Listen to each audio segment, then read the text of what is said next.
Bonjour à tous, aujourd'hui je vais vous faire la V2 de mon tuto sur comment utiliser un robot Instagram sur votre ordinateur. Donc pourquoi je fais une V2? C'est tout simplement parce que en fait mon premier tutoriel date d'il y a bientôt un an. Plus je le regarde, plus je me rends compte qu'il y a des petits soucis. Et aussi tout simplement parce qu'en un an, Instagram a évolué et du coup, le robot a dû aussi, lui, évoluer. Et donc, je vais vous présenter les nouvelles évolutions et les nouvelles fonctionnalités que propose le robot. Euh, voilà. Donc, avant de commencer, je vais vous demander d'installer deux logiciels. Le premier, ça va être Python. Il faut aller sur le site python.org. Voilà. Et aller dans l'onglet Download et cliquer sur Download 3.7. Moi, je viens de le télécharger. Ah non, pardon, je vais le retélécharger. Hop, voilà, donc on clique sur Python. Je vais vous demander aussi d'installer Atom ou Sublime Text. Donc moi, pour l'exemple là, j'utiliserai Atom parce que c'est l'éditeur de code que j'ai l'habitude d'utiliser. Et je vais aussi vous demander de télécharger instabot.py, donc qui est le robot le plus fiable que j'ai trouvé sur Internet. Ça fait maintenant, enfin, je l'utilise pas au jour le jour, mais j'utilise à titre occasionnel pour différents événements ou ce genre de choses.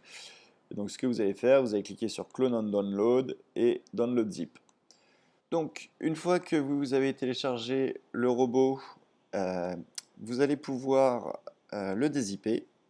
Donc, vous cliquez tout simplement sur le fichier et moi je l'ai amené sur mon bureau.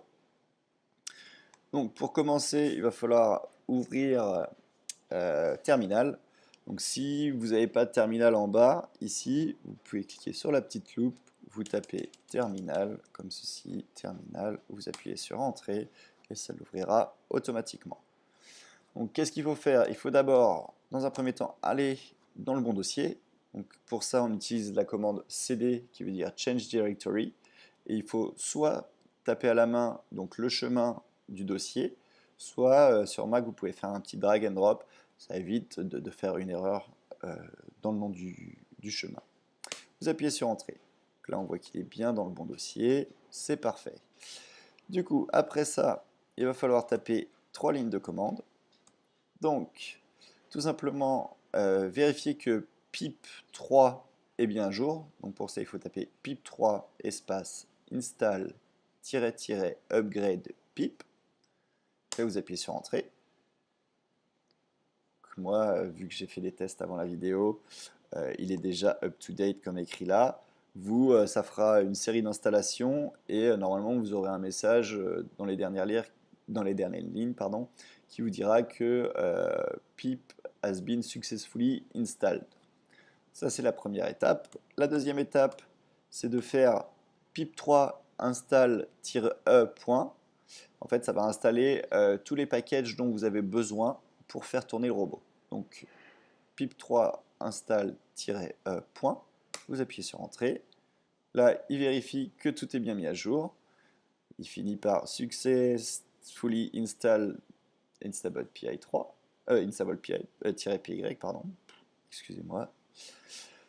Voilà. Et donc du coup, contrairement à l'ancienne version, maintenant il y a un petit module d'installation sur comment paramétrer le bot. Du coup, vous faites python 3 run.py. Alors là, du coup, il va vous guider dans la configuration de votre fichier, donc ça va éviter que vous fassiez des erreurs.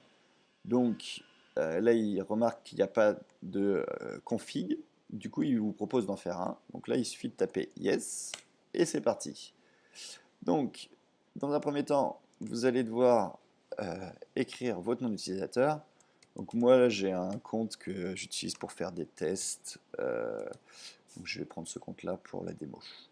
Donc votre nom d'utilisateur sans le hâte, tout en minuscule. On appuie sur Entrée. Là, il va falloir taper votre password, donc en toutes lettres. Donc je le cacherai au montage normalement. Hop, voilà. Donc là, il vous demande like per day. Donc c'est le nombre de likes que vous voulez faire par jour. Donc par défaut, il est à 709. Je ne sais pas pourquoi ils ont mis 709, mais c'est pas grave. Moi, ce que je vous recommande, c'est de mettre 1000, mais de jamais augmenter au-dessus de 1000. Tout simplement parce que au-dessus de 1000, les robots d'Instagram pourront vous détecter et donc ils pourront en fait bloquer votre compte. Donc si c'est votre compte personnel, je ne vous recommande pas, tout simplement parce que bah, après vous ne pourrez plus poster ou ce genre de choses. Donc 1000 c'est très bien. La commande per day, pour l'instant je vous recommande de faire 0 et je pense que je ferai une seconde vidéo pour expliquer comment les commentaires fonctionnent. Tout simplement parce que les commentaires c'est assez important et que, euh, comment dire, les commentaires c'est assez important et qu'en fait, il faut tout simplement bien les paramétrer avant de les utiliser. Donc là, pour l'instant, je vous recommande de mettre 0. Maximum de likes pour un tag. Donc moi, je vous recommande maximum jusqu'à 50. En fait, le maximum de likes pour un hashtag, c'est tout simplement pour qu'il ne like pas tous les, comment, toutes les photos, tous les médias en rapport avec un hashtag. Tout simplement parce que si par exemple une personne à qui vous avez liké une photo, et ben en fait s'il regarde toutes les photos que vous likez et qu'il voit que vous likez tout sur un hashtag, ça va peut-être paraître suspect. Donc 50 c'est très bien. Donc follow par jour. Donc là le défaut c'est 310. 310 c'est très bien. Vous pouvez mettre un peu plus. Après encore une fois, ce robot, je vous recommande de l'utiliser avec modération, tout simplement parce que si vous mettez par exemple 10 000 follow par jour, et ben en fait vous allez très vite être repéré par Instagram et donc Instagram pourra bloquer votre compte. 310, c'est très bien. Le follow time, c'est tous les combien de temps votre robot va suivre quelqu'un. Donc par défaut c'est 3600, donc c'est des millisecondes. Donc si je dis pas de bêtises, 3600, ça doit faire 3600 divisé par 60 divisé par 60, c'est en gros toutes les minutes. Voilà. Donc on fait entrer, unfollow per day. Donc moi en fait ce que je fais la plupart du temps c'est que je mets le même nombre entre le nombre de follow par jour et le nombre de unfollow par jour. Comme ça, bah, tout simplement, mon nombre de followers n'augmente pas de manière grand V. Enfin, pardon, pas de followers, bah, en gros de personnes que je suis. Pardon, j'ai eu un trou avec l'anglais là. Voilà, donc 310, donc le même nombre que follow per day. Unfollow break mean, donc ça, c'est le temps minimum entre le moment où vous suivez quelqu'un et vous le désuivez. Donc follow, unfollow. Donc moi, ce que je fais, c'est que je mets souvent 15 minutes. Là, c'est une valeur en minutes. Euh, je mets 15 minutes tout simplement parce que bah, la personne n'est pas forcément directement sur son Instagram. Et donc, bah, faut lui laisser un peu le temps de venir regarder sa notification. Donc vous pouvez mettre bien plus, hein, vous pouvez mettre 60. En fait, juste après, on va vous demander le unfollow break max. Et en gros, comment fonctionne le robot? C'est qu'il va prendre une valeur au hasard entre le minimum et le maximum pour en fait pas être repéré par Instagram. Donc en gros, il prend une valeur au hasard à chaque fois. 15 minutes, c'est bien, on peut mettre 30 minutes. Allez, pour l'exemple, on va mettre 30 minutes. Entre 30 et 60 minutes. Voilà. Hop. Donc là, on va vous demander euh, les hashtags qui vous intéressent. Donc, c'est comme j'avais déjà expliqué dans ma première vidéo, c'est très important de bien choisir ces hashtags, tout simplement parce que si vous voulez cibler de manière pertinente votre potentiel client, follower, peu importe comment vous les appelez, eh ben, c'est important de bien les cibler. Donc, dans cette version, il y a une petite nouveauté, c'est que vous pouvez aussi cibler des localisations. Donc, je ne sais pas si vous êtes familier avec ça. Tout le monde ne l'utilise pas sur Instagram, mais en fait, chaque photo, vous pouvez la mettre dans un lieu. Et donc, bon, on va commencer par deux, trois hashtags et je vous montrerai comment ajouter une localisation. Donc, hashtag au hasard, on va mettre Paris, euh, Paris Street Art par exemple. Et je sais pas moi, Street Art Paris. Voilà, bon, je suis désolé, je suis pas très inspiré. Mais vous, en fonction de votre contenu, il va vraiment falloir adapter votre liste de hashtags. Donc à chaque fois, on les sépare par une virgule. Là d'ailleurs, j'ai fait une bêtise, mes excuses. Je vais recommencer. Hop, j'ai mis un blanc en trop en fait. Donc Paris Street Art et Street Art Paris. Une virgule. Et donc comment on fait pour ajouter une localisation? Donc, vous allez sur la version web de Instagram. Voilà. Et vous allez chercher par exemple une localisation à proximité. Donc ce nouveau système de localisation est super intéressant, tout simplement parce que si par exemple vous avez un business qui a une localisation, par exemple un restaurant, un bar ou ce genre de choses, eh bien, il suffit de cibler tous les lieux à proximité pour qu'à chaque fois que quelqu'un poste un contenu ciblé dans ce lieu, eh bien, il découvre votre compte et du coup votre business. Donc ça se relève très fonctionnel et très pertinent. Et du coup, le retour sur investissement sur ce genre de like, sur des contenus géolocalisés, est très, très fonctionnel. Du coup, je vais prendre l'exemple de la Tour Eiffel. Donc, Tour Eiffel. Donc, vous cherchez ça dans Instagram. Et il va falloir trouver un élément qui est de type lieu. Donc on le reconnaît par ce petit icône qui est en gros un pin, je crois que ça s'appelle. Voilà. Donc là, on voit bien que ça, tous ces contenus sont postés sur la Tour Eiffel.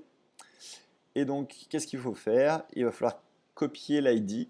Donc l'ID qui est tout simplement un identifiant unique. Voilà. Et vous allez faire L 2 points et l'ID unique. Donc on va en mettre un et on va en mettre un deuxième. Par exemple, champ de Mars. Donc, champ de Mars, Tour Eiffel. Donc ça, je crois que c'est celui que je viens de prendre. Donc, on va en prendre un autre.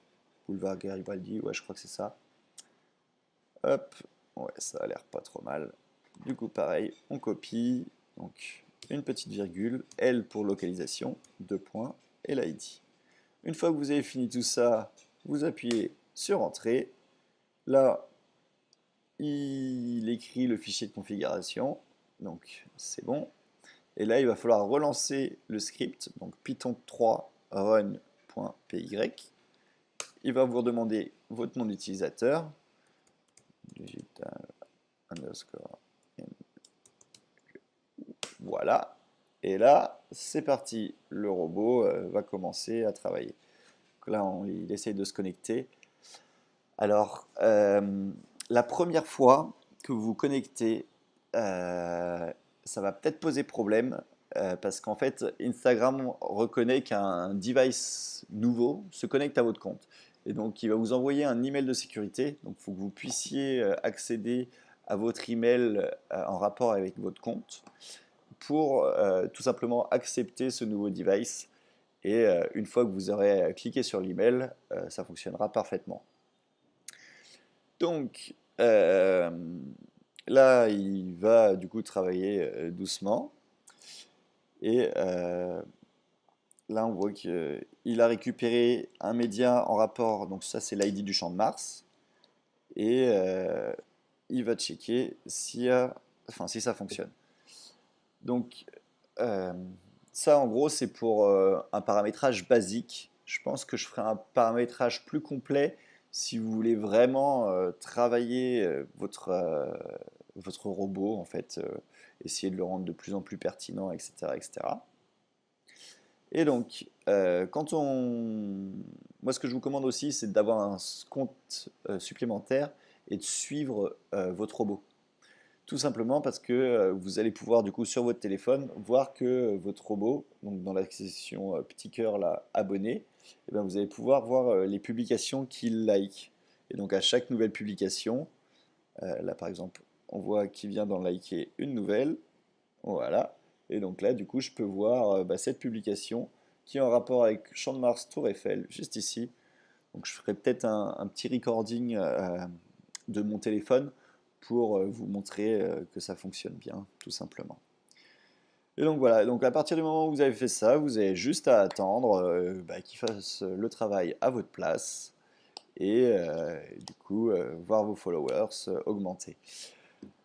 Il y a des paramètres supplémentaires mais que j'aborderai dans une prochaine vidéo, donc qui sont les commentaires, la possibilité de le faire tourner d'une heure spécifique à une heure spécifique.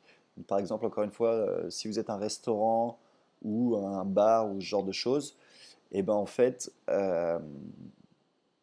c'est pas pertinent de faire des likes, des commentaires ou ce genre de choses pendant que votre bar n'est pas ouvert, tout simplement. Donc c'est bien de mettre des limites, comme ça, vous le laissez tourner en permanence euh, et, euh, et les likes sont bien faits au bon moment, au bon endroit. Et voilà. Donc encore une fois, si vous avez des questions, n'hésitez pas à laisser un commentaire. Si c'est pratique pour votre petite entreprise ou votre compte personnel ou ce genre de choses, n'hésitez pas à mettre un petit pouce bleu. Ça aide à promouvoir la vidéo tout simplement. Et du coup, à vous abonner aussi. Je pense que je sortirai la vidéo sur les commentaires d'ici une semaine ou deux. Et bien sûr, je la mettrai là-haut là, pour que vous puissiez la suivre après celle-ci. Et donc, vous avez juste, comme on peut le voir là, à le laisser travailler tout seul. Donc, ça marche, ça marche parfaitement bien. Voilà. Bon, je vous souhaite une bonne journée et puis bon courage pour votre conquête d'Instagram et j'espère que ce petit robot vous sera utile. Ah, et une petite dernière chose, si vous voulez arrêter le robot, il suffit de taper CTRL-C deux fois et voilà. Et là, on voit qu'il met Exit Programme. Goodbye. Sur ce, au revoir.